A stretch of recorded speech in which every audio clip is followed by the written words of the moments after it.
नमस्ते बच्चों, कैसे हैं आप? बहुत अच्छे हैं ना? आपकी पढ़ाई कैसे चल रही है? चलो बच्चों, आज फिर से मैं आपसे मिलने आई हूँ। आज मैं क्या सिखाने जा रही हूँ, चलिए देखेंगे। अच्छा बच्चों, आप लोगों को पता है ना हमें जिंदा रहने के लिए क्या क्या चाहिए बच्चों? ठीक कहा आपने, हवा, पानी और भोजन, ಗಾಳಿ, ನೀರು, ಆಹಾರ ಇದು ಮುಖ್ಯ ಅಲ್ವಾ ಮಕ್ಕಳೇ ನಾವು ಜೀವಂತವಾಗಿರೋದಕ್ಕೆ। तो बच्चों, आज मैं एक पद्य आपको सिखाने जा रही हूँ। इसमें इसकी महत्व के बारे में आप लोग जानकारी प्राप्त करेंगे। पद्य को पढ़ाने से पहले एक वीडियो क्लिप देख कर आइए बच्चों। आपने वीडियो देखा ना? वीडियो में क्या क्या देखा था, याद आया? हाँ, आपने इस वीडियो में क्या क्या देखा बताओ मुझे। हाँ, आपने ठीक कहा। क्या कहा आपने? हरा भरा पेड़, ठीक है। ಹಚ್ಚ ಹಸಿರಾದಂತಹ ಮರಗಿಡಗಳನ್ನ ನೀವು ನೋಡಿದ್ರಿ, नदी, ठीक कहा आपने।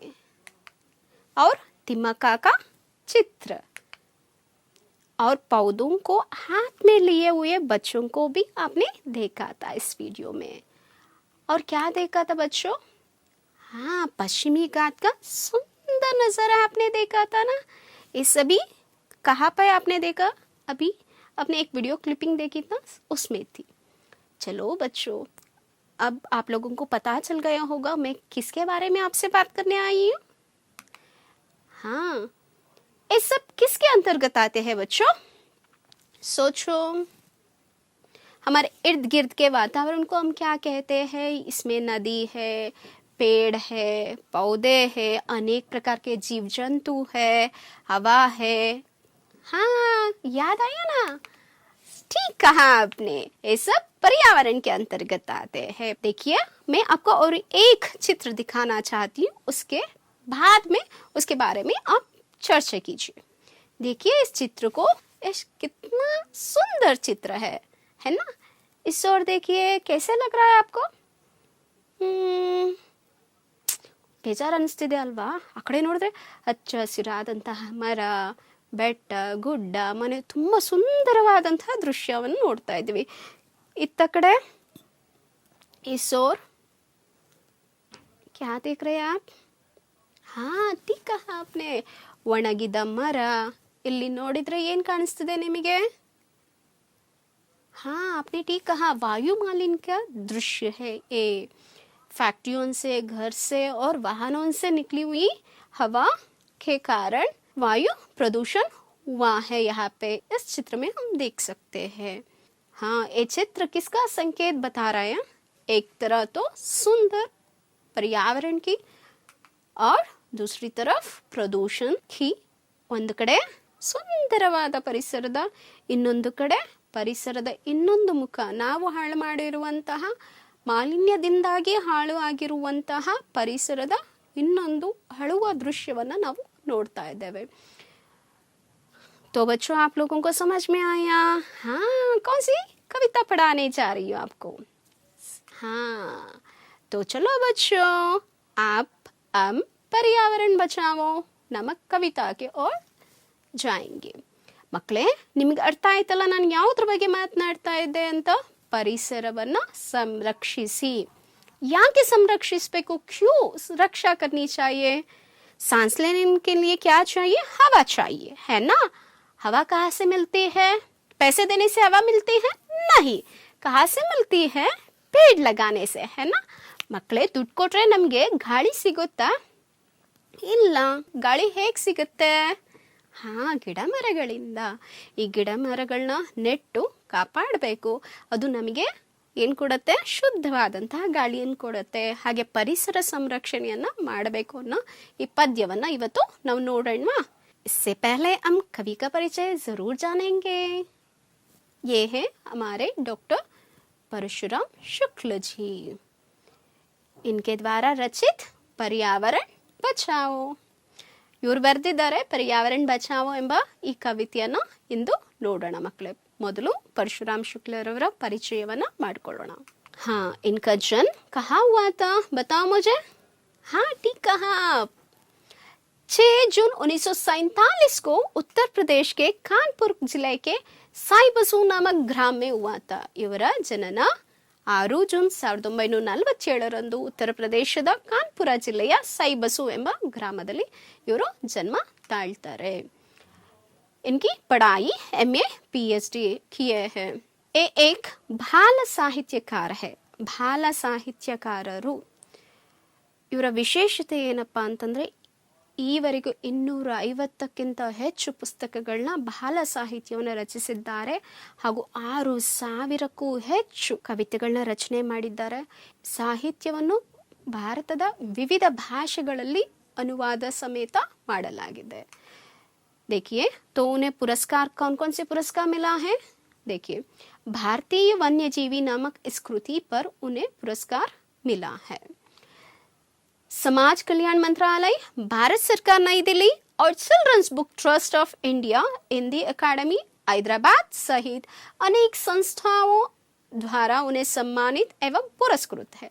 ನೋಡಿ ಅನೇಕ ಸಂಘ ಸಂಸ್ಥೆಗಳು ನಮ್ಮ ಕೇಂದ್ರ ಸರ್ಕಾರ ಅನೇಕ ರಾಜ್ಯ ಸರ್ಕಾರಗಳು ಇವರಿಗೆ प्रशस्तिಯನ್ನು ಕೊಟ್ಟಿದ್ದಾರೆ, ಗೌರವವನ್ನು ನೀಡಿದ್ದಾರೆ।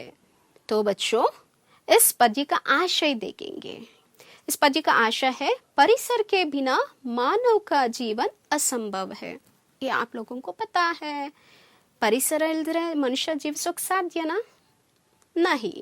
शुद्ध पर्यावरण जीव जगत के लिए आवश्यक है। आजकल जल, वायु और ध्वनि का प्रदूषण निरंतर बढ़ते जाने के कारण परिसर का संतुलन बिगड़ रहा है। इसलिए पर्यावरण की रक्षा करना सबका आद्य कर्तव्य है।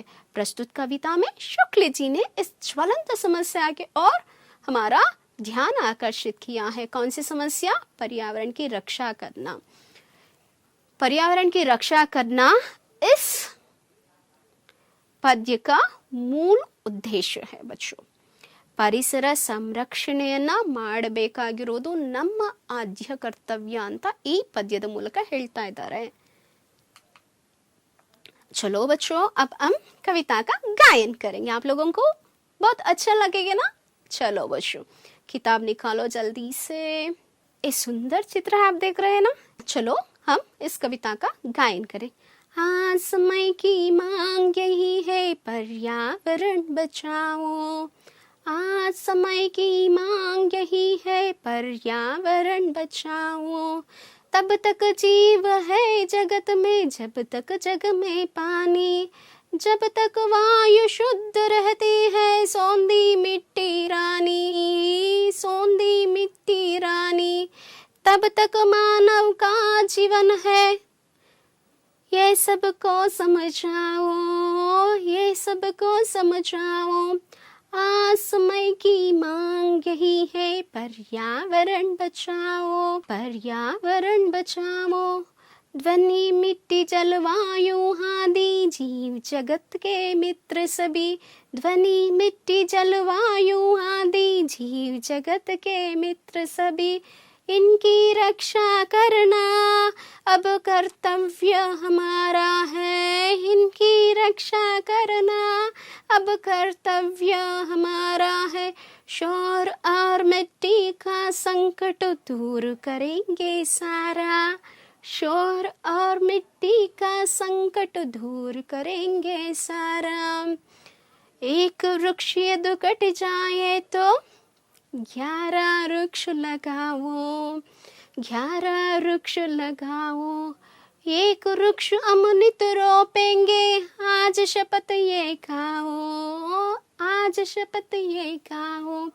आज समय की मांग यही है पर्यावरण बचाओ, आज समय की मांग यही है पर्यावरण बचाओ, पर्यावरण बचाओ, पर्यावरण बचाओ। कैसे लगा बच्चों? बहुत खूबसूरत है ना, सुंदर लगा। अच्छा चलो बच्चों अब हम नए शब्दों की ओर जाएंगे। देखा आपने उस कविता में देखा मांग। मांग शब्द का अर्थ क्या है बच्चों? चाह, याचना, आवश्यकता। ಕೇಳುವುದು, ಬೇಡಿಕೆ, दूसरा शब्द है सौंधी मिट्टी। सुगंधी मिट्टी का मतलब क्या है बच्चों? सुगंधित, खुशबूदार। ಮಳೆ ಬಿದ್ದಾಗ ಮಣ್ಣಿನ ವಾಸನೆ ಎಷ್ಟು ಚೆನ್ನಾಗಿರುತ್ತಲ್ವಾ ಮಕ್ಕಳೇ? ಮಣ್ಣಿನ ವಾಸನೆ, सुगंधित। शोर, शोर का अर्थ क्या है बच्चों? कोलाहल, ऊंची और तीखी आवाज है। ಕೋಲಾಹಲ ಅಂದ್ರೆ ಜೋರು ಜೋರು ಶಬ್ದ, ಗಲಾಟೆ ಮಾಡ್ತಾರಲ್ಲ ಅಪ್ಪ ಅಂತ ನಾವು ಕಿವಿ ಮೇಲೆ ಕೈ ಇಡ್ತೀವಲ್ಲ, ऊंची और तीखी आवाज है। रोपना, रोपने का मतलब क्या है? लगाना, ನೆಡುವುದು। शपथ, शपथ का मतलब क्या है बच्चों? वादा, प्रतिज्ञा ಮಾಡೋದು। चलो बच्चों, अब हम इस कविता का भावार्थ देखेंगे। कवि क्या बताने जा रहे हैं? आज समय की मांग यही है पर्यावरण बचाओ। आज समय की मांग यही है। क्या है मांग? पर्यावरण बचाना है। ಪ್ರಸ್ತುತ ನಮ್ಮ ಮುಂದಿರುವಂಥ ಒಂದು ಜ್ವಲಂತ ಸಮಸ್ಯೆ ಪರಿಸರ ಸಂರಕ್ಷಣೆ. ಈ ಪರಿಸರ ಸಂರಕ್ಷಣೆನ ಯಾಕೆ ಮಾಡಬೇಕು? ಜೀವಂತವಾಗಿರಬೇಕಂದ್ರೆ ಉಸಿರಾಡಬೇಕು. ಉಸಿರಾಡಕ್ಕೆ ಬೇಕಾಗಿರೋದು ಯಾವುದು? ಶುದ್ಧವಾದ ಗಾಳಿ. ಶುದ್ಧವಾದ ಗಾಳಿ ಎಲ್ಲಿಂದ ಸಿಗತ್ತೆ? ಮರಗಿಡಗಳಿಂದ. ಮರಗಿಡಗಳಿದ್ರೆ ತಾನೇ ನಾವು ಶುದ್ಧವಾದ ಗಾಳಿಯನ್ನು ಪಡ್ಕೊಳಕ್ ಸಾಧ್ಯ. ತಬ್ ತಕ್ ಜೀವ ಹೈ ಜಗತ್ ಮೇ ಜಬ್ ತಕ್ ಜಗ ಮೇ ಪಾನಿ. दूसरा प्रमुख अंश है पानी। ಪಾನಿ का मतलब क्या है? ನೀರು, ಕುಡಿಯೋ ನೀರು ಆಗಿರ್ಬೋದು। ಪ್ರಪಂಚದಲ್ಲಿ ಎಲ್ಲಿವರೆಗೂ ಶುದ್ಧವಾದಂತಹ ನೀರು ಸಿಗೋಕ್ ಸಾಧ್ಯವೋ ಅಲ್ಲಿವರೆಗೂ ಮಾತ್ರ ಜೀವ ಜಗತ್ತು ಇರೋಕ್ಕೆ ಸಾಧ್ಯ। ಜೀವಿಗಳಲ್ಲಿ ನಾವು ಒಬ್ರು ಮನುಷ್ಯರಾಗಿರ್ಬೋದು, ಪ್ರಾಣಿ ಪಕ್ಷಿಗಳೇ ಆಗಿರ್ಬೋದು, ನೀವು ನೋಡಿರ್ತೀರ ಸಮುದ್ರ ಅಥವಾ ನದಿ ಅಥವಾ ಕೆರೆಗಳಿಗೆ ಈ ಕಲುಷಿತ ನೀರನ್ನು ಬಿಡೋದ್ರಿಂದ ಅಲ್ಲಿರುವಂತಹ ಜಲಚರಗಳು, मछलियाँ, मेंढक, सांप जो भी है वे मर जाते हैं। क्यों? क्योंकि उसमें जो विषैली अंश होती है उसके कारण। तो बच्चों, हम लोगों को याद में रखना चाहिए शुद्ध हवा, शुद्ध पानी, ये सब हम लोगों के लिए अत्यंत जरूरी है।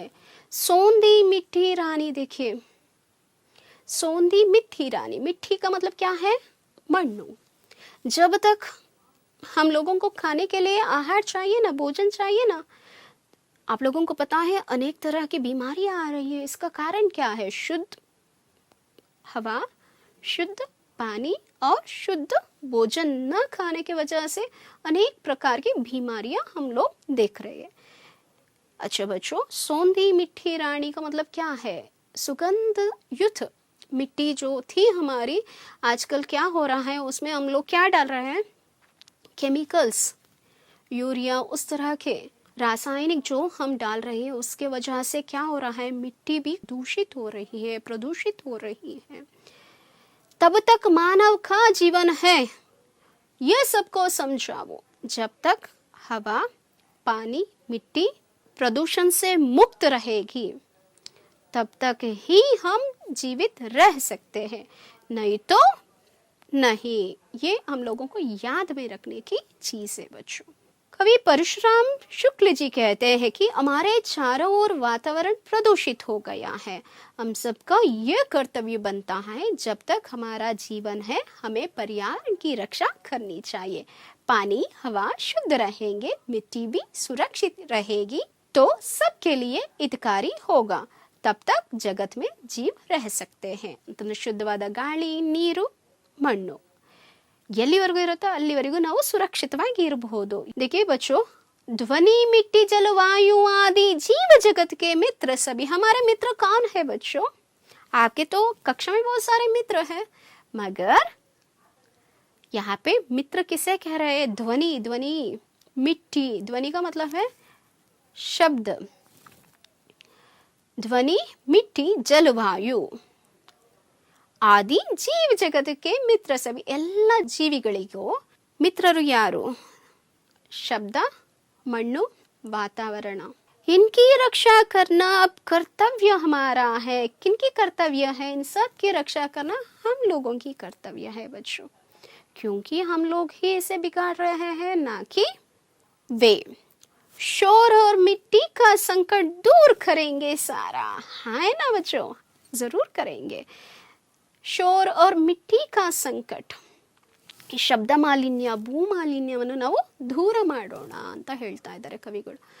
अच्छा बच्चों, देखिए यहाँ पे एक स्तंभ लेख में आप लोगों को दिखा रही हूँ। यहाँ पे air pollution, water pollution, soil pollution और ನಾಯ್ಸ್ ಪೊಲ್ಯೂಷನ್ ಅಂತಂದರೆ ಮಕ್ಕಳೇ, ಏರ್ ಪೊಲ್ಯೂಷನ್ ಅಂದರೆ ವಾಯು ಮಾಲಿನ್ಯ, ವಾಟರ್ ಪೊಲ್ಯೂಷನ್ ಅಂತಂದರೆ ಜಲ ಮಾಲಿನ್ಯ, ಸಾಯಿಲ್ ಪೊಲ್ಯೂಷನ್ ಅಂದರೆ ಮಣ್ಣಿನ ಮಾಲಿನ್ಯ, ಹಾಗೆ ನಾಯ್ಸ್ ಪೊಲ್ಯೂಷನ್ ಅಂತಂದರೆ ಏನು ಮಕ್ಕಳೇ? ಧ್ವನಿ ಮಾಲಿನ್ಯ. ಬೆಳಗಿನ ಹೊತ್ತು ನೋಡಿದರೆ ಈ 4 ಮಾಲಿನ್ಯಗಳು ಎಷ್ಟು ಜಾಸ್ತಿ ಇದೆ ಅಂತ. ರಾತ್ರಿಯ ಸಮಯ ಏನಾಗುತ್ತೆ, ಈ ಮಾಲಿನ್ಯದ ಪ್ರಮಾಣ ಕಡಿಮೆ ಆಗತ್ತೆ. ಹಾಗೆ ಮಧ್ಯಾಹ್ನ ಸ್ವಲ್ಪ ಹೆಚ್ಚಾಗಿರುತ್ತೆ. ಹಾಗಿದ್ರೆ ನೀವು ನೋಡ್ತಾ ಇದ್ದೀರಾ ಈ ಗ್ರಾಫ್ನಲ್ಲಿ ಬೆಳಗ್ಗೆ, ಮಧ್ಯಾಹ್ನ, ಸಂಜೆ ಎಷ್ಟು ಪ್ರಮಾಣ ಹೆಚ್ಚಾಗುತ್ತೆ. ಪ್ರತಿದಿನ ವಾತಾವರಣದಲ್ಲಿ ವಾಯು ಮಾಲಿನ್ಯ ಆಗಿರ್ಬೋದು, ಜಲ ಮಾಲಿನ್ಯ ಆಗಿರ್ಬೋದು, ಭೂ ಮಾಲಿನ್ಯ ಆಗಿರ್ಬೋದು, ಯಾವ ರೀತಿ ಅನ್ನೋದನ್ನ ಗಮನ ಇಟ್ಟು ನೋಡ್ಕೊಳ್ಳಿ ಮಕ್ಕಳೇ. देखिए, कवि परशुराम शुक्ल जी कहते हैं कि प्रदूषण 3 तरह का है, जल, वायु और ध्वनि. यह हमारे जीवन में बहुत महत्वपूर्ण है. इनकी रक्षा करना हमारा प्रथम कर्तव्य माना गया है. ध्वनि और मिट्टी का प्रदूषण दूर करेंगे तो हमारे जीवन में सुख और शांति आ सकती है. सुख और शांति से जीवन बिताना है ना. ಹಾ, ಸುಖ ಶಾಂತಿಯಿಂದ ಜೀವನ ನಡೆಸಬೇಕಂತಂದ್ರೆ ಈ ಮಾಲಿನ್ಯವನ್ನು ದೂರ ಮಾಡೋದು ನಮ್ಮ ಆದ್ಯ ಕರ್ತವ್ಯ ಆಗತ್ತೆ. एक वृक्ष यदि कट जाए तो 11 वृक्ष लगाओ. देखिए चित्र कितना मनमोहक है. एक वृक्ष अगर कट जाए तो 11 वृक्ष लगाओ. एक वृक्ष अमृत रोपेंगे, आज शपथ ये खाओ. आज समय की मांग यही है, पर्यावरण बचाओ. एक वृक्ष यदि कट जाए तो, अगर आप एक वृक्ष को किसी कारण से काटते हैं तो आप लोगों को क्या करना पड़ेगा बच्चों? 11 वृक्ष लगाना है. 11 का मतलब कितना है? 11. ಯಾವುದೇ ಒಂದು ಕಾರಣದಿಂದಾಗಿ ಈಗ ರಸ್ತೆ ಅಗಲ ಮಾಡೋ ದೃಷ್ಟಿಯಿಂದ ಮರಗಳನ್ನ ಕಟ್ ಮಾಡ್ತಾರೆ. ಮನೆ ಕಟ್ಟಬೇಕಾದ್ರೆ ಒಂದು ಮರವನ್ನು ಕಡಿದ್ರೆ ನೀವೇನು ಮಾಡಬೇಕಾಗತ್ತೆ? ಅದರ ಬದಲು 11 ವೃಕ್ಷವನ್ನು, 11 ಗಿಡವನ್ನು ನೆಡಬೇಕಾಗತ್ತೆ. 11 ಗಿಡ ಮರವಾಗಿ ಹೊರಹೊಮ್ಮಬೇಕಾಗತ್ತೆ ಮಕ್ಕಳೇ. ಏಕ್ ವೃಕ್ಷಂ ನಿತ್ रोपेंगे. नित रोपेंगे, रोपने का मतलब क्या है? नेड़ोदो. नित का मतलब क्या है बच्चों? नित्य, रोज. एक वृक्षम नित रोपेंगे, आज शपथ ये खाओ. ಮಕ್ಕಳೇ, ಪ್ರತಿದಿನ ನಾನು ಒಂದು ಗಿಡವನ್ನು ನೆಡುತ್ತೇನೆ ಅನ್ನೋ ಪ್ರತಿಜ್ಞೆಯನ್ನು ಮಾಡೋಣವಾ? शपथ का मतलब क्या है बच्चों? प्रतिज्ञा. खाओ. आज समय की मांग यही है, पर्यावरण बचाओ. आज समय की मांग क्या है बच्चों? पर्यावरण बचाना ही हम लोगों की मांग है. ನಮ್ಮ ಆದ್ಯ ಕರ್ತವ್ಯ ಏನಪ್ಪ ಅಂತಂದರೆ ಪರಿಸರದ ಸಂರಕ್ಷಣೆ. ಪರಿಸರ ಸಂರಕ್ಷಣೆ ನಮ್ಮೆಲ್ಲರ ಧ್ಯೇಯ ಆಗಿರಬೇಕು, ಕರ್ತವ್ಯ ಆಗಿರಬೇಕು. ಯಾಕಂತಂದರೆ ಪರಿಸರ ಇಲ್ಲದೆ ಜೀವ ಜಗತ್ತು ಇರೋಕ್ಕೆ ಸಾಧ್ಯನೇ ಇಲ್ಲ. ಅರ್ಥ ಆಗ್ತಿದೆಯಾ ಮಕ್ಕಳೇ? ಪರಿಸರ ನಮ್ಮೆಲ್ಲರಿಗಿಂತ ಅತ್ಯಂತ ಮುಖ್ಯವಾದದ್ದು. कवि परशुराम शुक्ल जी कहते हैं कि पेड़ों को काटना नहीं चाहिए. पेड़ों को काटना चाहिए नहीं. ಮರಗಳನ್ನ ಕಟ್ ಮಾಡಬೇಕಾ ಮಕ್ಕಳೇ? ಇಲ್ಲ. ಉರುವಳಿಗಾಗಲಿ ಅಥವಾ ಬೇರೆ ಯಾವುದೇ ವಿಚಾರಕ್ಕೋಸ್ಕರ ನಾವು ಮರಗಳನ್ನ ಖಂಡಿತ ಏನು ಮಾಡಬಾರ್ದು? ಕಟ್ ಮಾಡಬಾರ್ದು. लेकिन किसी कारणवश काटने पड़े तो उनकी जगह पर 11 वृक्ष लगाना चाहिए. पर्यावरण को बचाने का एक यही उपाय महत्वपूर्ण माना गया है. ಪರಿಸರ ಸಂರಕ್ಷಣೆಗೆ ಮಾಡೋಕೆ ಇದು ಒಂದೇ ಉಪಾಯ ಮಕ್ಕಳೇ. ಒಂದು ಗಿಡ ಕಟ್ ಮಾಡಿದ್ರೆ ಏನು ಮಾಡಬೇಕು? 11 ಗಿಡಗಳನ್ನ ಹಾಕಬೇಕು. 11 ಗಿಡಗಳು ಬೆಳೆದು ದೊಡ್ಡದಾಗೋ ಅಷ್ಟೊತ್ತಿಗೆ ಸುಮಾರು ಸಮಯ ತಗೊಳುತ್ತೆ. ನಾವು ನಮ್ಮ ಮುಂದಿನ ಜನಾಂಗಕ್ಕೆ ಏನನ್ನು ಕೊಡಬಲ್ಲೆವು? ಶುದ್ಧವಾದ ಗಾಳಿ, ನೀರು, ಆಹಾರ, ಪರಿಸರ, ವಾತಾವರಣ. ಇದನ್ನಷ್ಟೇ ನಾವು ಕೊಡಬೇಕಾಗಿರುತ್ತೆ ಮಕ್ಕಳೇ. तो हम लोगों को क्या करनी है? पर्यावरण की संरक्षा करना चाहिए. पर्यावरण को बचाना चाहिए, प्रदूषित होने से बचाना चाहिए. अपने बड़ों को भी इसके बारे में आप ज़्यादा जानकारी दीजिए, क्योंकि गाँवों में क्या करते हैं लोग? पानी का कलुषित करते हैं. उन लोगों को पता नहीं होती है. आप लोगों को उनको बताना चाहिए प्रदूषण से क्या क्या हो सकती है. इसके बारे में आप लोगों को अभी पता चल गया ना? आप दूसरों को भी बताइए और रोज एक वृक्ष लगाइए. कैसे लगा बच्चों? पर्यावरण बचाओ ये कविता बहुत अच्छा लगा ना? सिर्फ अच्छा नहीं, देखिए जब तक आप रोज एक पौधे को नहीं लगाएंगे, उसकी देखभाल नहीं करेंगे, उसे पेड़ बनने तक आप उसका देखभाल करना चाहिए. ಅಂದ್ರೆ ಮಕ್ಕಳೇ, ಪರ್ಯಾವರಣ ರಕ್ಷಣೆ ಅನ್ನೋದು ಬರೀ ಮಾತಿನಲ್ಲಿ, ಬರೀ ಸ್ಲೋಗನ್ಸ್ನಲ್ಲಿ ನಾನು ಹೇಳಿದ್ರೆ ಆಗೋದಿಲ್ಲ. ನಾನು ಪ್ರತಿದಿನ ಒಂದು ಗಿಡವನ್ನು ನೆಡ್ತಾನೆ, ಆ ಗಿಡದ ಸಂರಕ್ಷಣೆಯನ್ನು ಮಾಡ್ತಾನೆ. ಪರಿಸರದ ಸಂರಕ್ಷಣೆ ನಮ್ಮೆಲ್ಲರ ಹೊಣೆ. ಬರೀ ಮಾತಿನಿಂದ ಅಲ್ಲ, ಕರ್ತವ್ಯದ ಮೂಲಕ ನಾವು ಕ್ರಿಯಾ ರೂಪದಲ್ಲಿ ಗಿಡವನ್ನು ನೆಡಬೇಕು. तो आज आप अभी से आप क्या करेंगे, एक पौधा रोज लगाएंगे और उसकी देखभाल करेंगे और पर्यावरण की रक्षा करेंगे. ये प्रतिज्ञा करो मुझे. ಮಕ್ಕಳು ಎಲ್ಲರೂ ಪ್ರತಿಜ್ಞೆ ಮಾಡ್ತಿರಲ್ಲ, ಹಿಂದಿನಿಂದ ಪ್ರತಿದಿನ ಒಂದು ಗಿಡವನ್ನು ನೆಡ್ತೀರಾ. ನೆಟ್ಟು ಗಿಡಕ್ಕೆ ಏನು ಮಾಡ್ತೀರಾ, ನೀರು ಹಾಕ್ತೀವಿ. ಗಿಡ ನೆಡಿ ಗಿಡ ನೆಡಿ ಗಿಡ ನೆಡಿ, ಮನೆಯ ಮುಂದೊಂದು ಗಿಡ ನೆಡಿ, ಮನೆಯ ಹಿಂದೊಂದು ಗಿಡ ನೆಡಿ, ನೆಟ್ಟ ಗಿಡಕ್ಕೆ ನೀರು ಹಾಕಿ ಜೀವ ಕೊಡಿ. ಅರ್ಥ ಆಯ್ತಲ್ಲ ಮಕ್ಕಳೇ? ನಾವು ತಿಮ್ಮಕ್ಕ ಅವ್ರನ್ನ ನೋಡ್ಬೋದು. ನಮ್ಮ ಕರ್ನಾಟಕದ ಕಲ್ಪವಲ್ಲಿ ಅಂತ ಆಕೆಯನ್ನು ಕರಿತೇವೆ. ಆಕೆ ಎಷ್ಟು ಗಿಡಗಳನ್ನ ನೆಟ್ಟು ಬೆಳೆಸಿದ್ದಾರೆ ಅಲ್ವಾ ಪರಿಸರ ಸಂರಕ್ಷಣೆಗೆ. ಹೆಸರುವಾಸಿಯಾದಂತಹ ಹೆಸರು ನಮ್ಮ ವೃಕ್ಷ ಪ್ರೇಮಿ ತಿಮ್ಮಕ್ಕರವರು. ಚಲೋ ಬಚ್ಚೋ, कैसे लगा ये कविता?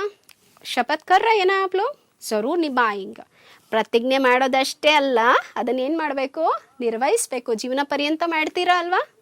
आप बहुत अच्छे बच्चे हैं, आप करेंगे, मुझे पता है. चलो बच्चों, अब अभ्यास की ओर जाएंगे. देखिए, एक वाक्य में उत्तर लिखिए. पहला प्रश्न है, आज किसको बचाने की मांग है? किसको बचाने की मांग है बच्चों?